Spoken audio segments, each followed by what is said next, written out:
la! Your dream vacation to Hong Kong starts from rupees 74,999 only with GT Holidays, South India's #1 travel brand.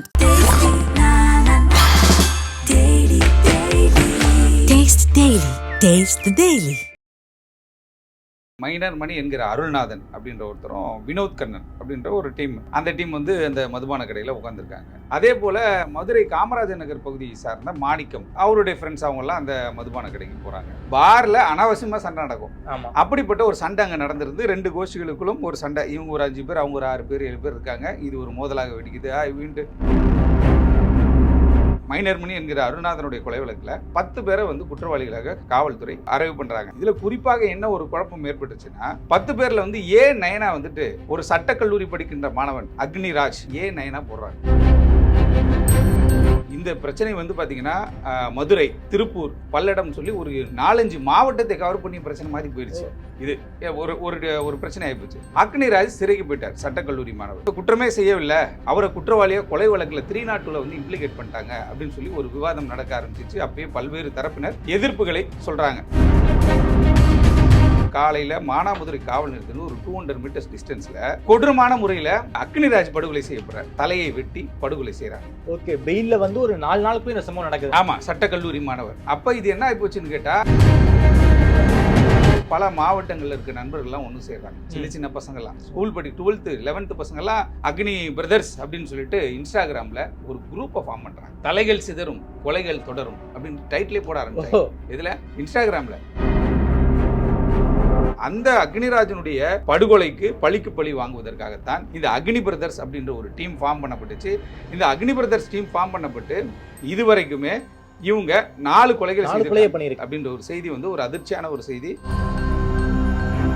மாவட்ட காவல்துறையில வந்து பல்வேறு மாற்றங்கள் எடுத்து வந்து நேர்மையான ஒரு சில அதிகாரிகளை போட்டு அவங்க காவல்துறை இப்போ விசாரிச்சுக்கிட்டு இருக்காங்க. மிக விரைவில் இந்த குரூப்பை வந்து நாங்கள் கண்டுபிடிப்போம். ஏன்னா யாருனே கண்டுபிடிக்க முடியலன்றாங்க. சோசியல் மீடியாவை தான் அவங்க இயங்குறாங்க.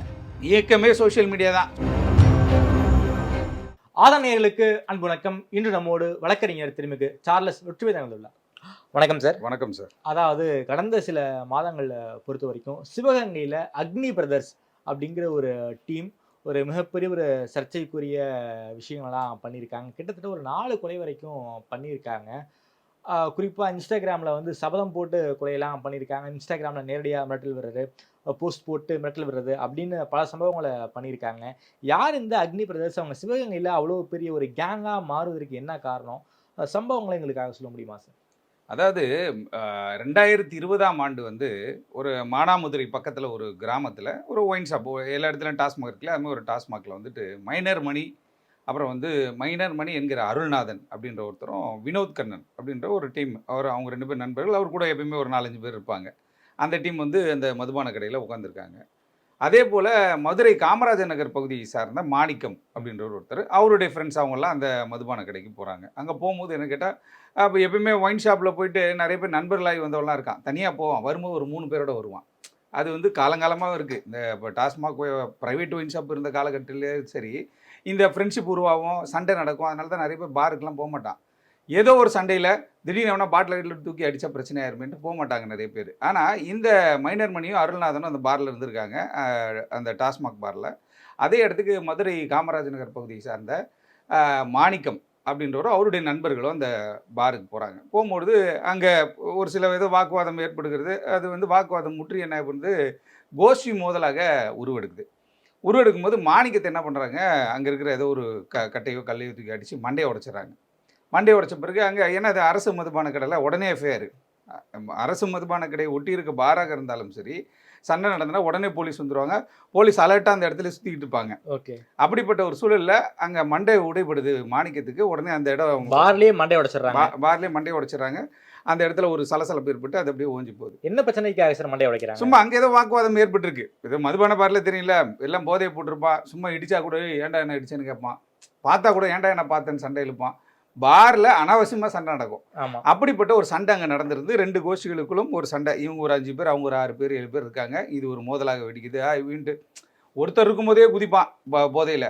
அப்போ 6 பேர் 7 பேர் இருக்கும்போது மச்சா இருக்கா மாமா இருக்குன்றதுக்காக இவங்க கொஞ்சம் பூஸ்டப் ஆயிடுவாங்க. ஆல்ரெடி பூஸ்டில் தான் இருக்காங்க. அப்படி ஒரு சண்டை ஏற்படுகிறது. மாணிக்கம் தாக்கப்படுகிறார், மண்டையில் வந்து அடிபட்டுருது. அதுக்கப்புறம் அப்படியே அந்த மேட்ரை சால்வ் அப்படியே விட்டுறாங்க. அதை கொஞ்ச நாள் கழித்து மாணிக்கம் என்ன பண்ணுறாரு, சிவகங்கையிலேருந்து மானாமதுரை நோக்கி ஒரு இருசக்கர வாகனத்தில் வரார். வந்துகிட்டு இருக்கும்போது இதே மைனர் மணியும் வினோத் கண்ணன் டீம் என்ன பண்ணுறாங்கன்னா, ஒரு குறிப்பிட்ட இடத்துல வந்துட்டு இவரை கார்னர் பண்ணுறாங்க. கார்னர் பண்ணி இவரை அட்டாக் பண்ணோம் அப்படின்ட்டு கையில் வந்து ஆயுதங்களோடு இவரை தாக்குறதுக்கு முற்படுறாங்க மாணிக்கத்தை. இவர் என்ன பண்ணுறாரு, அந்த இடத்துலேருந்து அட்டாக் பண்ணிடுறாங்க, இவரை அடிக்கிறாங்க. இவரை வந்து மூர்க்கத்தனமாக அடித்து எனக்கு கொண்டு கையில் கத்திக்கிட்டுலாம் பார்த்தோன்னா, மாணிக்கம் என்ன பண்ணுறாரு, அங்கேருந்து அவங்ககிட்ட தப்பித்து ஓடி வந்துடுறாரு, எஸ்கேப் ஆகி வந்துடுறாரு. வந்துட்ட பிறகு கொஞ்ச நாள் கழித்து இது அப்படியே ஒரு என்ஜின்ஸாக இருக்குல்ல, ஒரு டாஸ்மாக் பாரில் நடக்கிற சண்டை. அதுக்கப்புறம் வந்து அங்கேயே ஒரு அடிதடி ஆயிடுச்சு. அதுக்கப்புறம் கொஞ்ச நாள் கழித்து திருப்பி இது ஒரு பூதகரமாக ஏற்படுது அப்படின்னு சொல்லிட்டு இவங்க யோசிச்சுட்டே இருக்காங்க. என்னடா இது நம்மளை டார்கெட் பண்ணி அடிக்கிற மாதிரி தெரியுது அப்படின்ற மாதிரி மாணிக்கம் தரப்பு இதை யோசிக்கிறாங்க. மாணிக்கம் தரப்பு யோசிக்கும் பொழுது திடீர்னு ஒரு நாள் ஒரு அந்த அந்த அந்த பீரியட்லேயே, அந்த காலகட்டத்திலேயே திடீர்னு ஒரு தகவல் வருது. மைனர் மணியும் அருள்நாதரும் வந்து மானாமதுரை நீதிமன்றத்துக்கு எதிரில் ஒரு கடையில் உட்காந்து பேசிகிட்டு இருக்காங்க, டீ கடையில் அப்படின்ற ஒரு தகவல் வருது. தகவல் வந்தோடனே இந்த மாணிக்கம் அவருடைய நண்பர்கள் ஒரு டீம் இருக்காங்க இல்லையா, இந்த டீம் என்ன பண்ணுது, இவங்களை நீ விடவே கூடாது, அன்றைக்கி பிரச்சனை பண்ணாங்க பாரில், அதை விட்டோம். அதுக்கப்புறம் திருப்பி மாணிக்கத்தை டார்கெட் பண்ணி அடிச்சிருக்கானுங்க, இன்றைக்கி நம்ம இவங்களை அட்டாக் பண்ணுறோம் அப்படின்னு சொல்லிட்டு திடீர்னு இவங்க என்ன பண்ணுறாங்க, எதிர்பாராத விதமாக அந்த சந்தர்ப்பத்தை பயன்படுத்தி டக்குன்னு இவங்க ஒரு 7-8 பேர் உள்ளே புந்து என்ன பண்ணுறாங்க, கையில் ஆயுதங்களோடு போகிறாங்க. போய் நீ ஏதாவது ஒன்று பண்ணணுண்டான்ட்டு அட்டாக் பண்ணுறாங்க. அட்டாக் பண்ணும்பொழுது மைனர் மணி என்கிற அருள்நாதன் என்ன பண்ணுறாரு, அந்த ஸ்பாட்லேயே வந்துட்டு படுகொலை செய்யப்படுறார். அந்த இடத்துல கொண்டு வர இந்த மாணிக்கம் அண்டு கம்பெனி ஒரு 4-5 பேர் போயிருப்பாங்கன்னு வச்சுக்கோங்களேன். போய் அட்டாக் பண்ணுறாங்க. அவங்க தனியாக 2-3 பேர் இருக்கும்பொழுது ஆயுதங்களோட போனோன்னே ஒரு கடைக்குள்ளே வச்சு சம்பவம் ஆகிடுது. சம்பவம் ஆன பிறகு அதில் வந்து தாக்கப்பட்ட ஒரு வெட்டுக்குத்து, கத்தியில் வெட்ட போகிற நேரத்தில் யார் வந்தாலும் வெட்டுவாங்கள்ல, அப்படி இருக்கும்பொழுது அருள்நாதன் தப்பிச்சு போகிறார், ஒரு ஸ்பாட்டில் இறந்துடுறார். இறந்து போனோடனே அந்த அருள்நாதன் இறந்து போன ஒரு விஷயத்தை வச்சு இவங்க என்ன பண்ணாங்கன்னா, அருள்நாதை கொலை செய்தவர்கள் யாராக இருந்தாலும் நம்ம விடக்கூடாது அப்படின்னு அவனும் ஒரு முடிவு எடுக்கிறாங்க. அந்த டீம் அருள்நாதன் மைனர் மணி, அருள்நாதன் என்கின்ற மைனர் மணி, அதுக்கப்புறம் வினோத் கண்ணன், இந்த கேங்கு. அப்படி இருக்கும்பொழுது இந்த கொலை வழக்கில், மைனர் மணி என்கிற அருள்நாதனுடைய கொலை வழக்கில் 10 பேரை வந்து குற்றவாளிகளாக காவல்துறை அறைவு பண்ணுறாங்க. இல்லை மாணிக்கமும் இருக்காரு. ஆமாம், மாணிக்கம் இருக்காரு. ஆனால் அந்த சம்பவத்தில் 5 பேர் 6 பேர் தான் இருந்திருக்காங்க. இதில் குறிப்பாக என்ன ஒரு குழப்பம் ஏற்பட்டுச்சுன்னா, 10 பேரில் வந்து நயனா வந்துட்டு ஒரு சட்டக்கல்லூரி படிக்கின்ற மாணவன் அக்னிராஜ் அப்படின்ற ஒரு சட்டக்கல்லூரி மாணவனை நயனா போடுறாங்க. நயனா அவரை போட்டோன்னே இவர் என்ன பண்ணாங்கன்னா, நயனா போலீஸ் போட்டு ஒரு சிலர் சரண்டர் ஆகிருப்பாங்க, ஒரு சிலர் கைது செய்யப்பட்டிருப்பாங்க, இவரை சிறைக்கு அனுப்பிடுறாங்க. யாராவது சட்டக்கல்லூரி மாணவன். அப்போயே ஒரு பெரிய சலசலப்பு ஏற்பட்டது. அந்த கொலை வழக்கில் 6 பேர் தான் சம்மந்தப்பட்டாங்க, எதுக்கு தேவையில்லாமல் 4 பேர் எக்ஸ்ட்ரா போட்டாங்க அப்படின்ட்டு பழைய பதிவுகளில் பார்த்தாலே உங்களுக்கு தெரியும். அந்த கொலைக்கும் அக்னிராஜுக்கும் சம்மந்தம் இல்லை, சம்மந்தம் இல்லைன்றது தான் அவங்களுடைய குடும்பம், அவருடைய நண்பர்கள், அவருடைய உறவினர்கள் எல்லாருமே சேர்ந்து சொல்லக்கூடிய ஒரு விஷயம். அப்பயே வந்து காவல் நிலையத்தை போய் முற்றுகையிடுறாங்க, டிஎஸ்பி கிட்ட போய் வாக்குவாதத்தில் ஈடுபடுறாங்க. என்னங்க பண்ணுறீங்க நீங்கள், ஒரு சட்டக்கல்லூரி மாணவன், அந்த மாணவரை போய் எப்படிங்க நீங்கள் சேர்க்க முடியும் அப்படின்னா, அதெல்லாம் முடியாதுங்கன்ட்டு இம்ப்ளிகேட் பண்ணி ஜெயிலுக்கு அமைச்சிடறாங்க. என்னதான் சட்டக்கல்லூரி மாணவராக இருந்தாலும் கூட, அவர் மருத்துவக் கல்லூரி மாணவராக இருந்தாலும் கூட, இல்லை பொறியியல் கல்லூரி மாணவராக இருந்தாலும் கூட இவர் கைது செய்யப்படுறார். அதாவது ஜனவரி 9ஆம் தேதி 2021 நினைக்கிறேன் இந்த படுகொலை நடக்குது. யாரு, மைனர் மணி என்கின்ற அருள்நாதன் படுகொலை செய்யப்படுறது 2021 ஜனவரி 9. அப்போ 10-11 தேதியில் இவங்க கைது செய்யப்பட்டிருப்பாங்க. இந்த அக்னிராஜ் சட்டக்கல்லூரி மாணவர் இந்த சம்பவத்தில் தொடர்பில்லாதவரை கைது செய்தாங்க காவல்துறை அப்படின்ற ஒரு குற்றச்சாட்டு அப்பயே காவல்துறை மீது வைக்கப்பட்டது. அது எல்லாருக்குமே தெரியும்.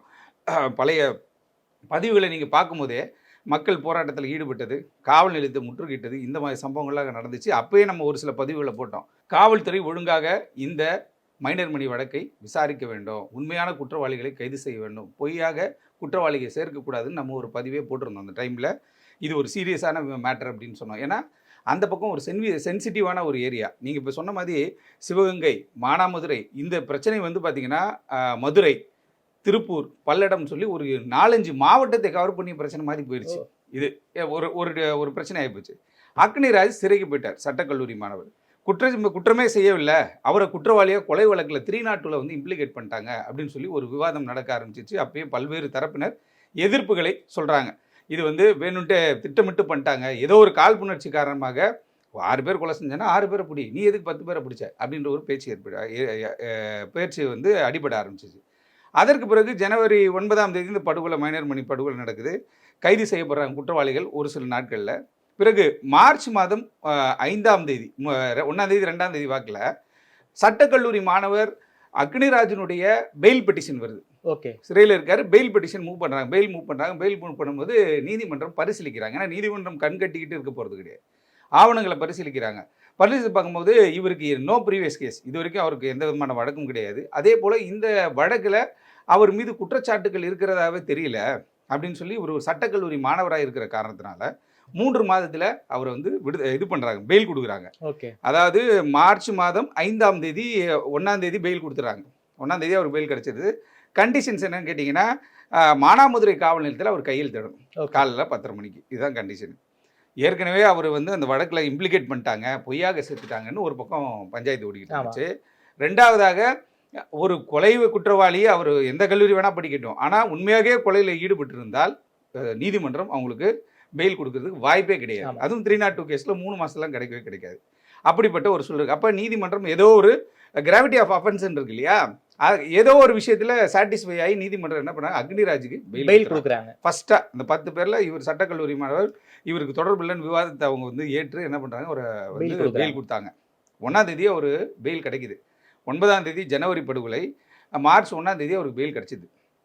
1ஆம் தேதி பெயில் கிடச்ச உடனே அந்த கண்டிஷன் கம்ப்ளைண்ட் பண்ணுவோம் இல்லையா, அப்போ அவர் என்ன பண்ணுறாரு, மானாமதுரை காவல் நிலையத்திற்கு தொடர்ந்து ஒரு 3 நாட்கள் காலையில் போய் கையெழுத்து போட்டு வர்றாரு. கண்டிஷனை கம்ப்ளைண்ட் பண்ணுறாரு. கம்ப்ளைண்ட் பண்ணிகிட்டே இருக்கும்போது அதாவது மார்ச் 5ஆம் தேதி, அப்போ ஒரு 3 நாள் இருக்கும். 1ஆம் தேதி, ஏன்னா 1ஆம் தேதி உங்களுக்கு பெயில் ஆர்டர்னா கூட ஆர்டர் காப்பி வரணும். ஆர்டர் காப்பி வந்துட்டு பிறகு ஷூரிட்டி நிற்க வைக்கணும். அப்போ ஒரு 2 நாள் 3 நாள் தான் கையெழுத்து போட்டிருப்பார். அப்போ 4வது நாள் 5வது நாள் அவர் கையெழுத்துக்கு போகும்போது காலையில் மானாமதுரை காவல் நிலையத்திலிருந்து ஒரு 200 மீட்டர்ஸ் டிஸ்டன்ஸில் கொடூரமான முறையில் அக்னிராஜ் படுகொலை செய்யப்படுறார். அக்னிராஜ் என்ன பண்ணுறாங்க அப்படின்னா, கொடூரமான முறையில் காவல் நிலையத்திலிருந்து ஒரு 200 மீட்டர்ஸ்லேயே வந்து அக்னிராஜை ஒரு கும்பல் என்ன பண்ண சுற்றி வளைச்சி கொடூரமான முறையில் தலையை வெட்டி படுகொலை செய்கிறாங்க. ஓகே. பெயிலில் வந்து ஒரு 4 நாளுக்குள்ள இந்த சம்பவம் நடக்குது. ஆமாம், சட்டக்கல்லூரி மாணவர். அப்போ இது என்ன ஆகிப்போச்சுன்னு கேட்டால், அவங்க வினோத் கண்ணன் என்கின்ற அந்த மைனர் மணியோட டீமுக்கு என்ன ஆச்சுன்னா, யார் வந்தாலும் அவங்கள வந்து நம்ம வினோத் கண்ணனுக்கு இது மைனர் மணிக்காக நம்ம செய்யணும்பா அப்படின்ற ஒரு முடிவு எடுத்துட்டாங்க. அப்படி இருக்கும் பொழுது இந்த பையன் அந்த குரூப்பில் இருந்திருப்பான் யாரோ ஒரு, ஆனால் அந்த சீனில் இல்லை அப்படின்றது தான் அங்கே இருக்கிற, அதாவது நேரடியாக இருக்கக்கூடிய மக்கள் சொல்லக்கூடிய ஒரு விஷயம். சம்பவத்தில் சீனில் வந்து அக்னிராஜ் இல்லை. ஆனால் அவர் வழக்கில் சேர்க்கப்படுறாரு. வழக்கில் போயிட்டு வெளில வந்தோடனே இந்த 10 பேர் உள்ளே இறங்கி சம்பவத்தில் இறங்கினா ஒரு 4-5 பேர் தான் இறங்கியிருப்பான். அந்த 4-5 பேருக்கு கண்டிப்பாக பெயில் கிடைக்காது. 6 மாதம் 8 மாதம் கழிச்சு ஒன்று குண்டாஸ் போடுவாங்க, இல்லை அடுத்த கட்டத்துக்கு போவோம், நீதிமன்றம் மூலிமா அவங்க வரணும் அந்த ஸ்டேஜ். ஆனால் இந்த பையன் எதுவுமே பண்ணலனோடனே இவனை விட்டாங்க. விட்ட பிறகு இவர் படுகொலை செய்யப்பட்டார் என்ற செய்தி காட்டுத்தீ போல பரவிடுச்சு. ஒன்றுமே செய்யாமல் பொய்யா ஒரு குற்றவாளியை சேர்த்து விட்டு அவனை வேற கொலையும் பண்ணிட்டாங்களே அப்படின்னு சொல்லி ஊரே பற்றிக்கிச்சு. பெரிய கலவரம், அங்கங்கே சாலை மறியல், அது இது போராட்டம் கிராட்டம், காவல் நிலையம் முற்றுகையா, வீண் ஒரே பிரச்சனை ஆகிப்போச்சு. அப்போ இந்த சட்டக்கல்லூரி மாணவர் அப்படின்னும் போது இவர் இப்போ ஒரு 22 வயசு தான் இருக்கும் அவருக்கு. இவருக்கு நிறைய ஃப்ரெண்ட்ஸு அப்பயே இன்ஸ்டாகிராமில் இவங்க ரொம்ப ஆக்டிவான டீம் தான். இந்த நண்பர்கள் எல்லாமே கும்பலாக இருக்கக்கூடிய. அப்போ அவங்களுக்குள்ளே என்ன பண்ணாங்கன்னா, பல மாவட்டங்களில் இருக்க நண்பர்கள்லாம் ஒன்று சேர்றாங்க. சின்ன பசங்கள்லாம் ஸ்கூல் 12th 11th பசங்கள்லாம் அக்னி பிரதர்ஸ் அப்படின்னு சொல்லிட்டு இன்ஸ்டாகிராமில் ஒரு குரூப்பை ஃபார்ம் பண்ணுறாங்க. ஓகே. குரூப்பை ஃபார்ம் பண்ணி இவங்க என்ன பண்ணுறாங்கன்னா, படி நாங்கள் வந்து கொலை செய்வோம் அப்படின்ட்டு பகிரங்கமாக போடுறாங்க. அதாவது 2020 10036 ஆஃப் 2020 ஒரு ரிட் பெட்டிஷன் நான் ஃபைல் பண்ணேன். என்ன கேட்டால், சமூக வலைதளங்களை ஆய்வு செய்ய வேண்டும். ஃபேஸ்புக் அதிகமாக நம்ம தான் யூஸ் பண்ணுறோம், ட்விட்டர் அதிகமாக தான் இந்தியா யூஸ் பண்ணுது, அதே போல் யூடியூபும் அதிகமாக நம்ம தான் யூஸ் பண்ணுறோம். அப்படி இருக்கும்பொழுது ஒரு தலைவரை பற்றியோ, ஒரு மதத்தை பற்றியோ, ஒரு இண்டிவிஜுவலை பற்றியோ நேரடியாக ஆபாசமாகவோ இல்லை வந்து அவங்கள அவதூறு சொல்லியோ கருத்துக்களை பரப்பக்கூடாதுன்னு ஒரு ரிட் பெட்டிஷன் ஃபைல் பண்ணோம், பொதுநல வழக்காக போட்டோம். 2023 எண்டில் சென்னை உயர்நீதிமன்றம் ஒரு உத்தரவு போட்டாங்க. அந்த உத்தரவு போடுறதுக்கு காரணம் கேட்டால், தமிழ்நாடு கவர்மெண்ட் ஒரு ஜிஓவே பாஸ் பண்ணுறாங்க. நம்ம ஃபைல் பண்ண பெட்டிஷனுக்கு ஒரு ஜிஓ பாஸ் பண்ணி எல்லா எஸ்பி ஆஃபீஸ்லையும் 3 பேர் கொண்ட காவல்துறை அதிகாரிகள் இருப்பாங்க, சோஷியல் மீடியா டீமு, கமிஷன் ஆஃபீஸ்லேயும் ஒரு 3 பேர் இருப்பாங்க அப்படின்னு சொல்லி ஒரு ஜிஓ பாஸ் பண்ணி, அந்த ஜிஓ பேஸ் பண்ணி நம்ம பெட்டிஷனை என்ன பண்ணுறாங்கன்னா, உங்களுடைய மனு ஏற்றுக்கொள்ளப்பட்டுச்சுன்னு சொல்லி க்ளோஸ் பண்ணிட்டாங்க. அப்படி ஆய்வு பண்ணிக்கிட்டே இருக்கணும். அதுதான் காவல்துறையுடைய வேலை. காவல்துறை அதை செஞ்சுக்கிட்டு இருக்காங்க, பல இடங்களில் செஞ்சுட்டு இருக்காங்க. ஆனால் இந்த அக்னி பிரதேசத்தை பொறுத்தவரையும் அசால்ட்டாக விட்டாங்க. ஏன்னா ஏற்கனவே அங்கே நடந்த விஷயங்கள் பார்க்கின்ற பொழுது சட்டக்கல்லூரி மாணவர் ஒரு கொலைவெளியில் இம்ப்ளிகேட் செய்யப்படுறாரு. அவர் உண்மையாகவே சீனில் இருந்தாரா போனாரான்னு தெரில. அதே நேரத்தில் பாருங்கள், இறங்கி வெட்டினவன், ஃபஸ்ட்டு வெட்டினவன், 2வது வெட்டினவன், 3வது வெட்டினவன், 4வது வெட்டினவெல்லாம் உள்ளே போயிட்டான், ஜெயிலில் இருக்கான். இவன் சீன்லேயே இல்லைன்னு சொல்லும்பொழுது இவரை குற்றவாளியை சேர்க்குறாங்க. இவர் படுகொலை செய்யப்பட்டார்னும் போது அது பிரச்சனை ஆகிப்போச்சு. பிரச்சனை ஆகி போனால் அந்த டீமில் இருந்தாருங்க அப்படின்ட்டாங்க, ஒரே வார்த்தை. அந்த டீமில் இவர் இருந்தார், மாணிக்கம் டீமில் இவர் இருக்கார். டீம்லனா 1000 பேர் டீமில் இருப்பான். அப்போ 1000 பேரும் அக்யூஸ்டாக போட முடியும். விசாரணை ஒழுங்காக பண்ணணும். அதுதான். அப்படி இருக்கும்போது அக்னிராஜ் படுகொலை செய்யப்பட்ட உடனே ஒரு சில நாட்கள் அதில் அவங்க உறவினர்கள்லாம் கூட இருக்காங்க, அவங்க சொந்தக்காரங்களே இருக்காங்க. அதில் அநியாயமாக இதுமாதிரி ஆகிப்போச்சு அப்படின்னு சொல்லி இவங்க என்ன பண்ணுறாங்க, இந்த விஷயத்தை பூதகரமாக இவங்க வந்து கையில் எடுக்கிறாங்க. கையில் எடுத்து அக்னி பிரதர்ஸ்னு ஒரு டீம், எல்லா ஃப்ரெண்டும் சேர்றாங்க. எல்லா ஃப்ரெண்டும் சேர்ந்து பழிக்கு பழி வாங்குவோம் அப்படின்னு சொல்லிட்டு இந்த சம்பவத்தை அடுத்த கட்டத்துக்கு கொண்டு போகிறாங்க. அதன் தொடர்ச்சியாக அப்போயே நம்ம நிறைய அதான் சொல்கிறேனே, அந்த பதிவுகள்லாம் பின்னாடி போய் பார்த்தா உங்களுக்கு தெரியும். இது அடுத்த கட்டத்தை நோக்கி போகும். நம்ம அன்றைக்கே சொன்னோம், ஒரு வருஷத்துக்கு முன்னாடி இந்த கொலைகள் இன்றைக்கி 4வது கொலை, வினோத் கண்ணன் கொலை. அந்த ஃபஸ்ட்டு கொலை அக்னிராஜ் கொலை நடந்த பிறகே இப்படி ஒரு பிளான் நடக்குது, இப்படி ஒரு பிரச்சனை இளைஞர்கள் மத்தியில், படித்த மாணவர்கள் மத்தியில், ஸ்கூல் படிக்கிற பசங்க மத்தியில் ஒரு மாதிரியான மூடு மாறிடுச்சு அவங்களுக்கு. அதனால் இது அடுத்த கட்டத்தை நோக்கி போகும்னு நம்ம ஒரு பதிவு போட்டோம். அது அப்படியே கண்டுகொள்ளப்படாமல் போச்சு. அதன் தொடர்ச்சியாக என்ன ஆயிடுச்சுன்னு கேட்டிங்கன்னா, ஃபஸ்ட்டு இந்த கேங்கில் யார் படுகொலை செய்யப்படுறான்னு கேட்டிங்கன்னா, பரமசிவம் அப்படின்ற ஒரு கேரக்டர் தூக்குறாங்க. அந்த பரமசிவம் வந்து என்னென்னு கேட்டால், சேம் மோடஸ் ஆப்பரண்டி. யார் அக்னிராஜ் எப்படி படுகொலை செய்யப்பட்டாரோ அதே மாதிரி பரமசிவத்தை ஒரு சில நாட்களுக்குள்ளே, ஒரு சில மாதங்களுக்குள்ளவே அக்னி பிரதர்ஸ் டீம் வந்து படுகொலை செய்கிறாங்க. கழுத்தறுத்து அதே மாதிரி எப்படி கொலை செய்தார்களோ கழுத்தறுத்து தலையெல்லாம் வெட்டி, அதாவது மீனை வெட்டுற மாதிரி வெட்டி ஒரு படுகொலை நடக்குது. அடுத்ததாக தொடர்ச்சியாக 2வதாக ஆகாஷ்னு ஒரு தம்பியை கொலை பண்ணுறாங்க. 3வதாக அழகு பாண்டின்னு ஒரு கேரக்டர் பண்ணுறாங்க. இந்த 3 கொலையும் ஒரே மாதிரி மேட்டர். அதே நேரத்துக்கு கொலையை பண்ணிவிட்டு எங்கேயோ ஓடி ஒழிஞ்சில்லை, அக்னி பிரதர்ஸ் தான் இதை நாங்கள் பண்ணோம், நாங்கள் தான் இந்த கொலையை பண்ணோன்ற அளவுக்கு சொல்லிடுறாங்க. அந்த 3 கொலை வழக்கிலுமே குற்றவாளிகள் கைது செய்யப்பட்டு சிறைக்கு போயிடுறாங்க. சரிப்பா, ஃபஸ்ட்டு கொலை நடந்துச்சு, பிடிச்சி உள்ளே போட்டாச்சு. 2வது பண்ணும்போது அது ஒரு டீம், அதை பிடிச்சி போட்டாச்சு. 3வது ஒரு டீம் போட்டாச்சு. அப்போ தொடர்ச்சியாக 3 கொலைகள் நடக்குது. அந்த 3 கொலைகள் நடந்த பிறகு நம்ம என்ன பண்ணோம், கொஞ்சம் அதிகப்படியான இன்வெஸ்டிகேஷன் ரொம்ப சீரியஸாக கொண்டு போய் இது அடுத்த கட்டம் போகாத அளவுக்கு ஒரு தடுத்துருக்கணும்.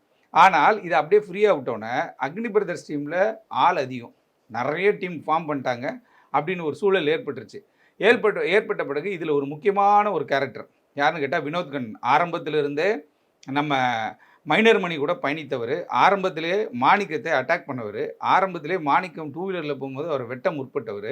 இப்படிப்பட்ட அந்த வினோத் கண்ணன்ற ஒரு கேரக்டர் காணாம், ஊருக்குள்ளேயே காணாம். மானாமதுரை, சிவகங்கை இந்த சைட்லேயே காணாம். இதில் ஒரு குறிப்பாக ஒரு விஷயம் என்னன்னு கேட்டால், இதில் வந்து ஆகாஷோ அழகு பாண்டியன்னு நினைக்கிறேன், மதுரையில் யாரோ ஒரு உறவினர் வீட்டில் இருக்கும்போது கூரையை உடச்சிக்கிட்டு உள்ளே இறங்கி கொலை பண்ணாங்க அக்னி பிரதர்ஸ்.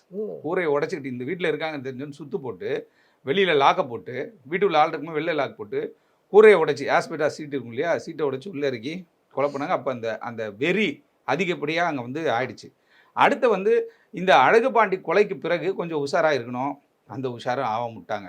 அடுத்ததாக இந்த மேட்டரில் ஃபஸ்ட்டு மெயின் அக்யூஸ்டு யார் மேட்டரில், நம்ம அக்னிராஜ் கொலை வழக்கில் முக்கியமான கதாநாயகனாக பார்க்கப்பட்ட வினோத் கண்ணன்.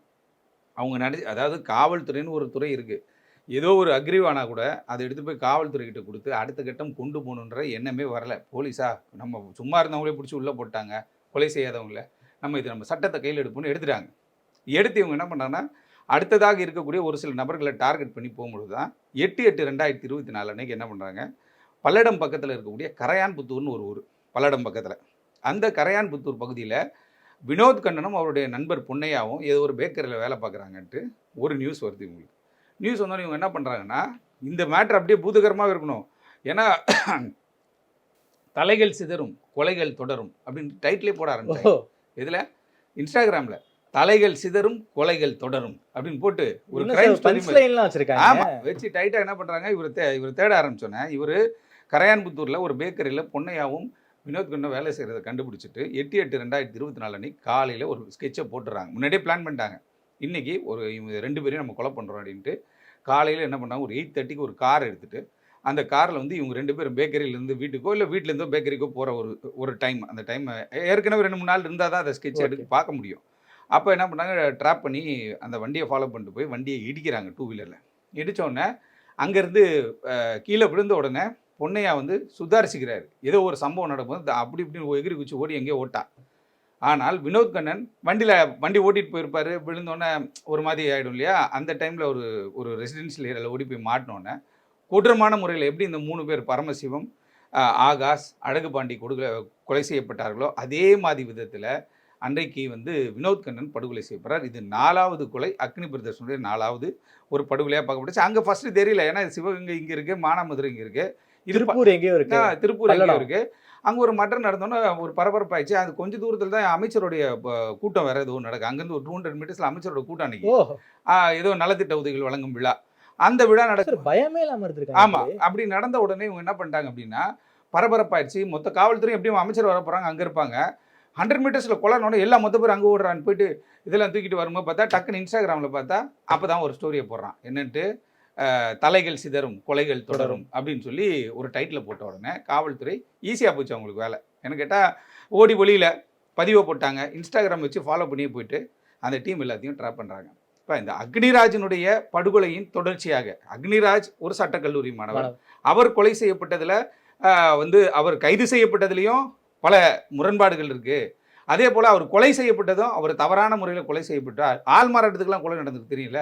காரில் ஒயிட் கலர் ஷர்ட்டில் ஒருத்தர் போகிறாரு அப்படின்வாங்க. அன்னைக்கு பார்த்து அவன் என்ன பண்ணுவான், கொலை அதாவது டார்கெட் பண்ணாலும் டிஷர்ட்டை போட்டு வருவான். டிரைவர் வந்திருக்கான், டிரைவரை கொலை பண்ணிட்டாங்க. பூந்தமல்லியில் அப்படி ஒரு சம்பவம் நடந்துச்சு. இப்போ அப்படி இவங்க என்ன பண்ணுறாங்கன்னா, இந்த வழக்கில் தொடர்பில்லாத ஒரு நபர் அப்படின்னு அவங்க ஃபேமிலியெலாம் சொல்கிறாங்க, அந்த ஊர்க்காரங்களாம் சொல்கிறாங்க. ஆனால் அந்த எதிர்த்தரப்பு என்ன பண்ணுறாங்கன்னா, இவர் இந்த வழக்கில் தொடர்புடையவர் அப்படின்ற மாதிரி கணக்கில் வச்சு ஒரு கொலை செய்தாங்க. அந்த அக்னிராஜனுடைய படுகொலைக்கு பழிக்கு பழி வாங்குவதற்காகத்தான் இந்த அக்னி பிரதர்ஸ் அப்படின்ற ஒரு டீம் ஃபார்ம் பண்ணப்பட்டுச்சு. இந்த அக்னி பிரதர்ஸ் டீம் ஃபார்ம் பண்ணப்பட்டு இதுவரைக்குமே இவங்க 4 கொலைகள் பண்ணியிருக்காங்க. 4வது கொலையாக வினோத் கண்ணன் படுகொலை செய்யப்பட்டு விட்டார். காவல்துறை யார், அதாவது கொலை செய்தவனுக்கும் இப்போ நீங்கள் பார்க்குறீங்க எத்தனையோ கொலை குற்றவாளிகள் சிறைக்குள்ளே இருக்காங்க. சிறையிலேருந்து கோர்ட்டுக்கு வரும்போது போலீஸ் பாதுகாப்போடு வராங்க.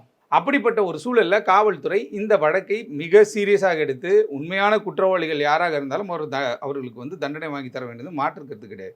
அதே போல் இப்படி ஒரு சம்பவம் நடப்பதை முன்னெச்சரிக்கையாகவே, ஏன்னா அந்த மாவட்டத்தில் நம்ம சோசியல் மீடியாவில் சொல்லிட்டு தான் கொலையை பண்ணுறாங்க. ஆமாம், சோசியல் மீடியாவில் சொல்லிட்டு தான். அப்போ அந்த மாவட்டத்தில் இருக்கக்கூடிய மாவட்ட ஆட்சித்தலைவர், அப்படியே மாவட்ட காவல் கண்காணிப்பாளர், இப்படிப்பட்ட அதிகாரிகள்லாம் இது ரொம்ப கேர் எடுத்து இந்த மாவட்டத்தில் நடக்கக்கூடிய சண்டை பரவி இன்னைக்கு பாருங்கள், மதுரையிலேருந்து திருப்பூர் பல்லடம் வரையும் சுற்றி இந்த டீம் ஃபார்ம் பண்ணப்பட்டிருக்கிறது அப்படின்ற ஒரு செய்தி ஒரு அதிர்ச்சியான ஒரு செய்தி. அதுக்கு பிறகும் கூட காவல்துறை என்ன பண்ணாங்கன்னா, இப்போ ரீசெண்ட் டைமில், அதாவது ஜூலை 5 பகுஜன் சமாஜ் கட்சியினுடைய தலைவர் படுகொலைக்கு பிறகு என்ன பண்ணாங்கன்னா, மானாமதுரை, சிவகங்கை போன்ற இடங்களெல்லாம் பல பேர், ஒரு 4-5 பேர் இந்த டீமோட சிங்காவுடைய டீமில் என்ன பண்ணால் முட்டி கீழே சுட்டு அவங்கள காவல்துறை கைது செய்திருக்கிறாங்க. இருந்தாலும் கூட இது அப்படியே நம்ம காவல்துறை ஜஸ்ட் லைக் தட் கடந்து விடாமல், ஏன்னா ஏற்கனவே 3 பேர் படுகொலை செய்யப்பட்டாங்க. இந்த 4 பேர் படுகொலை செய்யப்பட்டாங்க. இந்த 4 பேருக்கும் ஒரு ரிவெஞ்ச் எடுக்கிற ஒரு டீம் இருக்கும், இவங்களோட நண்பர்களும் ஒரு டீம் இருக்கும். அப்போ அடுத்த கட்டமாக இந்த பிரச்சனை போய்விடக்கூடாது என்பதற்காக பல்வேறு மாற்றங்கள் அந்த மாவட்ட காவல்துறையில் பல்வேறு மாற்றங்கள் எடுத்து நேர்மையான ஒரு சில அதிகாரிகளை போட்டு அவங்க காவல்துறை இப்போ விசாரிச்சுக்கிட்டு இருக்காங்க. மிக விரைவில் இந்த குரூப்பை நாங்கள் கண்டுபிடிப்போம். ஏன்னா யாருனே கண்டுபிடிக்க முடியலன்றாங்க. சோஷியல் மீடியாவை தான் அவங்க இயங்குறாங்க. இயக்கமே சோஷியல் மீடியா தான். சோஷியல் மீடியாவில் எல்லாத்தையும் அவங்க சொல்லிடுறாங்க. அப்படி இருக்கும்பொழுது அடுத்த கட்டமாக நாங்கள் எடுக்கின்ற ஒவ்வொரு நடவடிக்கையும் இந்த அக்னி பிரதர்ஸுடைய செயல்பாடுகளுக்கு முட்டுக்கட்டை போடுவோன்னு காவல்துறை சொல்லியிருக்காங்க. அதே நேரத்தில் பொதுமக்களும் அங்கே மன நிம்மதியை, ஏன்னா என்னைக்கு எப்போ நடக்கும்னு தெரியாத, என்ன நடக்கும்னு தெரியாத ஒரு சூழல் இருக்கின்ற பொழுது பொதுமக்களும் பல்வேறு கோரிக்கைகளை மாவட்ட ஆட்சித்தலைவருடையும் மாவட்ட காவல்துறை கண்காணிப்பாளர்கிட்டையும் கொடுத்துருக்காங்க. அது மிக விரைவில் இது 2 தரப்புலையும் சட்டத்திற்கு முன்னிறுத்தி தான் நம்ம ஒரு நல்ல முடிவை எடுக்க முடியுமே தவிர 2 பேரும் வெட்டிக்கிட்டு சாகிறதுனால எத்தனை குடும்பங்கள் பாதிக்கப்படும், பொதுமக்களுடைய மன நிம்மதி பாதிக்கப்படும் அப்படின்ற ஒரு சூழலில் இன்றைக்கி காவல்துறை நாங்கள் தீவிரமாக நடவடிக்கை எடுக்கணும்னு சொல்லியிருக்காங்க. பொறுத்திருந்து பார்ப்போம். இந்த அக்னி பிரதர்ஸ் இதோடு நின்று விட்டார்களா, இல்லை இனிமேல் ஏதாவது பண்ண போகிறாங்களான்றது நம்ம அடுத்த சம்பவத்திற்கு பிறகு தான் நமக்கு தெரியும். ஆனால் அது நடக்கக்கூடாதுன்றதுல பொதுமக்களும் கவனமாக இருக்காங்க. இப்போ போடப்பட்டிருக்கிற போலீஸும் ரொம்ப கவனமாக இருந்துட்டு இருக்காங்க. ஓகே சார், ரொம்ப நன்றி சார். குறிப்பாக இந்த சிவகங்கையை உலுக்கி இந்த அக்னி பிரஸ் டீமை பற்றி ரொம்ப விரிவாக பேசியிருக்கீங்க. டாஸ்மார்க்கில் ஒரு சாதாரணமாக ஒரு பிரச்சனையில் ஆரம்பித்த சம்பவம் ஒரு கொலையில் தொடங்கி கிட்டத்தட்ட ஒரு 4 கொலை வரைக்கும் போயிருக்கு. அந்த பின்னணியை பற்றி ரொம்ப விரிவாக பேசியிருக்கீங்க. நேரம் கொடுத்து பேசியமைக்கு நன்றி சார்லஸ் சார். நன்றி சார், நன்றி.